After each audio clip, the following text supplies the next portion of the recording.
네, 밤 10시 50분경 인천의 한 도로입니다. 차량이 거의 다니지 않는 시간이에요. 폐지를 들고 있는 노인이 천천히 길을 걸어갑니다.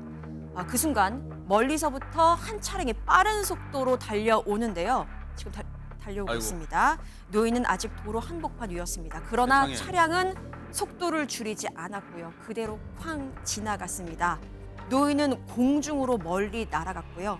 그만큼 큰 충돌이 벌어졌습니다. 아니, 늦은 밤 시간이고 지금 사람들 인적도 거의 없는 시간이에요. 그런데 보세요.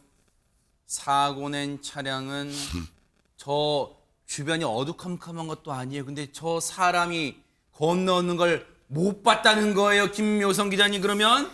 그러니까 처음에 몰랐다고 하더라도 사고를 낸 다음에는 후속 조치가 급히 이루어졌어야 하는데 신고는커녕 운전자의 행동은 이상 행동이라고 보여질 정도로 어머? 이색적이었습니다. 그 이후의 영상 함께 보시죠. 세상에네. 차를 세운 뒤 사고 현장에 다시 나타난 운전자입니다. 쓰러진 노인을 보면서 어디론가 전화 중인 모습인데요.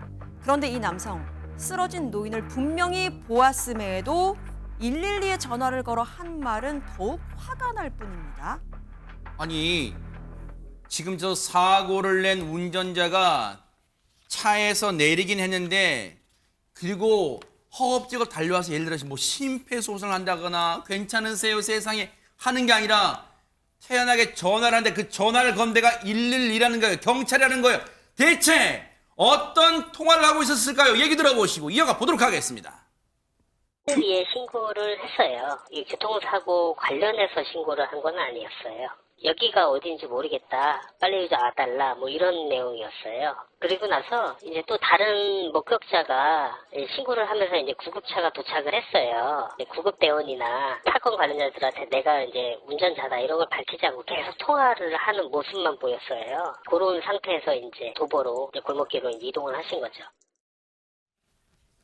어처구니가 없습니다. 안진용 기자님, 본인이 사고를 냈다 이런 건 일절 안 밝혔다는 거 아니에요 지금 그러면? 네, 다시 정리를 해볼게요. 사고 난 후에 이 차량을 세운 다음에 112에 전화를 했지만은 여기가 어딘지 모르겠다. 그냥 빨리 와달라 횡설수설을 하기만 했습니다. 이 통화의 이상함을 느낀 경찰은 발신지 추적해서 출동을 했고 지나가던 행인이 사고 현장을 발견한 뒤에 119에 신고 접수가 됐습니다. 이 남성은 사고 현장에서 구급대원과 경찰이 도착하실 때까지 있었습니다. 그런데 자신이 운전자라는 사실을 밝히지 않고 있다가 잠시 뒤 도로 옆 골목 쪽으로 도주를 했다는 거죠. 이런? 이 차량을 세워놓고 1km 정도를 도보로, 즉 걸어서 도주를 했는데 사고 발생 50분 만에 약 500m 떨어진 곳에서 경찰에 긴급 체포됐습니다. 이런 천하의 몹쓸 인간이 근데 저 인간이 저렇게 자신이 사고를 했다는 것도 밝히지 않고 다른 행인이 목격하신 분이 사고 신고를 하는 바람에 119 출동도 늦어졌을 거 아니에요. 그만큼 저 차에 치신 분은 지금 생명이 경각에 달렸을 거 아니에요. 최명기 원장님 세상에.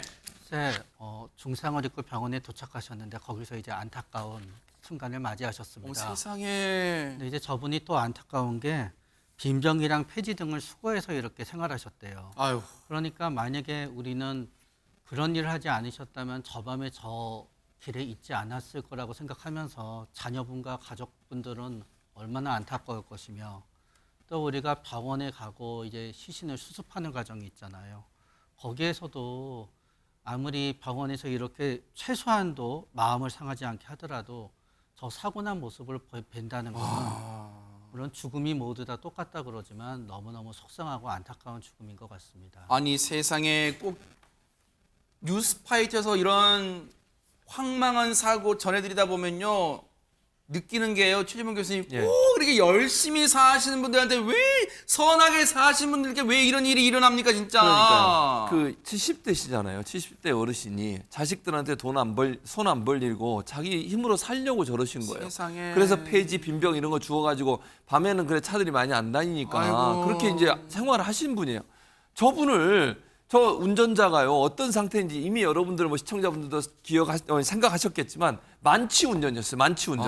저 밤에 저 좁은 도로를 저렇게 빠른 속도로 달릴 수 있다는 건 술 네. 먹지 않으면 일어날 수 없는 일이라고 저는 생각해요. 아하. 만취 운전자가 네. 운전을 하고 갔는데 저 운전자가 얼마나 황당하냐면 네. 검거 당시에 만취 상태에서 경찰이 질문하는 질문에 제대로 답변도 못했어요. 그러니까 얼마나 술에 취했으면 술을 얼마나 퍼마신 거야? 그러니까요. 예를 들면 뭐 왜 사고를 내고 도주했냐 경찰 질문에 제대로 답변도 못했다고 해요. 이 사람은 혈중 알코올 20대 남성이거든요. 혈중 알코올 농도가 0.199%인데요. 면허 취소 수준이 0.08이니까 이보다 한참 높은 거예요. 이 정도로 만취 상태에서 술을 마시고 운전을 하다가 저런 못된 일을 벌인 거 아닙니까? 정말 철퇴를 가해야 된다고 생각합니다. 대체 얼마나 펌하신 거야 이 인간아! 사람 목숨을 진짜 당신의 그 음주운전 행위가 허주면 세상에 소중한 생명을 앗아가고 그 홀로 남겨진 아내분은 어떡합니까 진짜 이거. 그러니까요. 음주운전 하다가 잘못되면 나만 다치는 게 아니라 이렇게 멀쩡한 한 가정을 파괴할 수도 있습니다. 절대 해서는 안 되는 일인데 처벌 받는다고 해서 죽은 사람이 돌아오지는 않겠지만 그래도 처벌이라도 좀 엄벌을 받아야 될 거라는 생각이 드는데요.